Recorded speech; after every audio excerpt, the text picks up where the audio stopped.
अभी तक आपने सुना कि अनामिका को उसके पिता जयसिंह बेल कराका ले जाते हैं और अब आगे अनामिका और अथर्व दोनों ही आंखों में बातें करते हैं कि अनामिका कहती है कि मैं तुम्हें बाद में देख लूंगी। अथर्व अनामिका को देखते हुए अपने मन में बोलता है कि मैं भी तो यही चाहती हूँ कि तुम मुझे देखो, और यह कहकर अनामिका स्टेशन से बाहर निकल जाती है। अनामिका अपने घर पहुंचती है। अनामिका के पिता और उनकी दादी गुस्से से आग बबूला हुए जा रहे हैं। वो सोच रहे थे कि सारा किया कराया मिट्टी में मिल गया।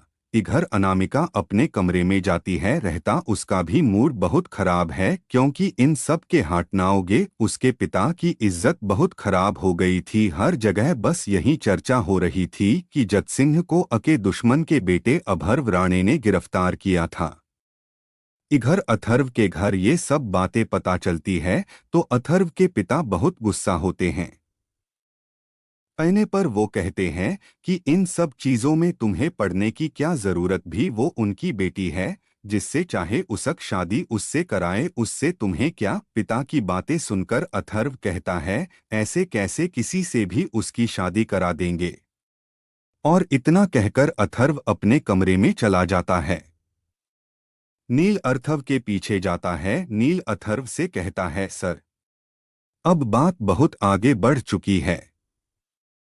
अथर्व कहता है अथर्व राणे नाम है मेरा, इस शहर का एसपी कमिश्नर। मैं किसी से डरता नहीं हूँ। अथर्व कहता है जो मुझे सही लगा हमने किया, ऐसी ही थोड़ी ना हम अनमिका की शादी हम किसी रेपिस्ट से करवा देते। नील कहता है अथर्व वो हमारे दुश्मन की बेटी है, तुम उसके लिए क्यों इतना सोच रहे हो, कहीं तुमको प्यार व्यार तो नहीं हो गया तुम्हारे दुश्मन के बेटी से।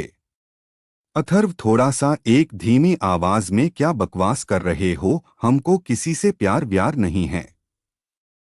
भगवान ने ऐसी कोई लड़की नहीं बनाई जिससे मुझे प्यार हो। नील मुस्कुरात हुए चला गया।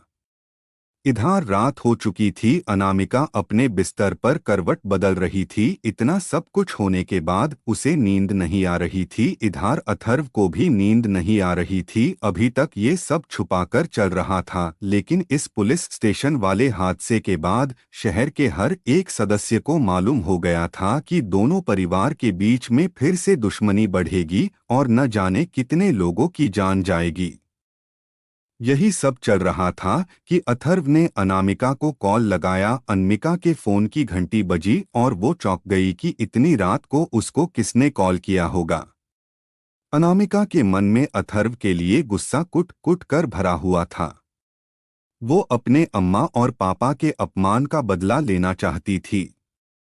अनामिका ने जैसे कॉल उठाई उधर से आवाज आई, क्यों अनामिका जी नींद नहीं आ रही है, जेल की आदत हो गई क्या आपको, उधर ही आप चैन से सोती हो।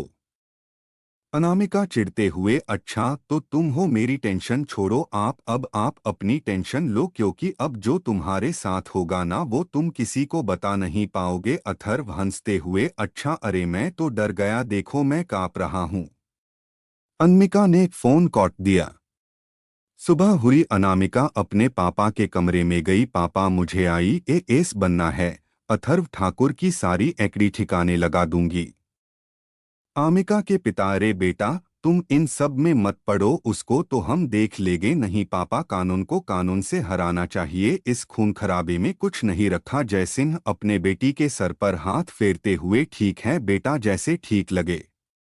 उसी दिन से अनामिका ने अपने आईएएस की परीक्षा की तैयारी में लग गई। बीच में बहुत रुकावटें आई, अर्थवे से मुलाकात होती रही और ऐसे ही कड़वे शब्द सुनने को मिलता था कि जिससे अनामिका का आईएएस बनने का संकल्प और पक्का हो जाता था।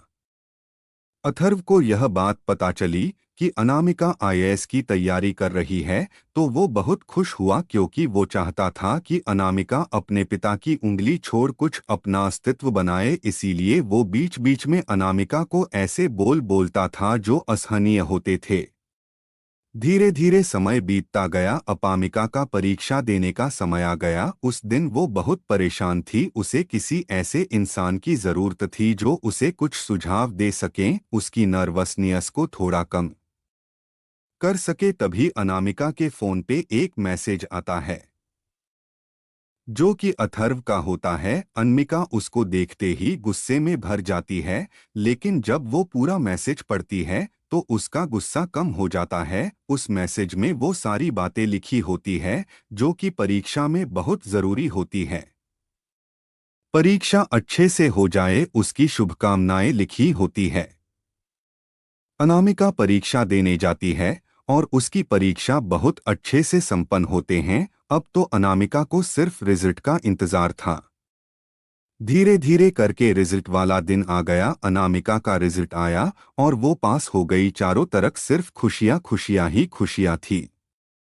अब उसकी इंटरव्यू की बारी थी। उसकी तैयारी के लिए उसे कुछ समझ नहीं आ रहा था कि क्या करे। उसने यूट्यूब की मदद ली और ढेर सारी इंफॉर्मेशन इकट्ठा की और इंटरव्यू क्रैक किया। अब अनामिका पूरी तरीके से IAS ऑफिसर बन चुकी थी और इत्फाक से अर्थव और अनामिका की पोस्टिंग एक ही जगह होती है। आगे की कहानी दूसरी भाग में सुनाई जाएगी। आगे की कहानी सुनने के लिए चैनल को लाइक शेयर और सब्सक्राइब करें। धन्यवाद।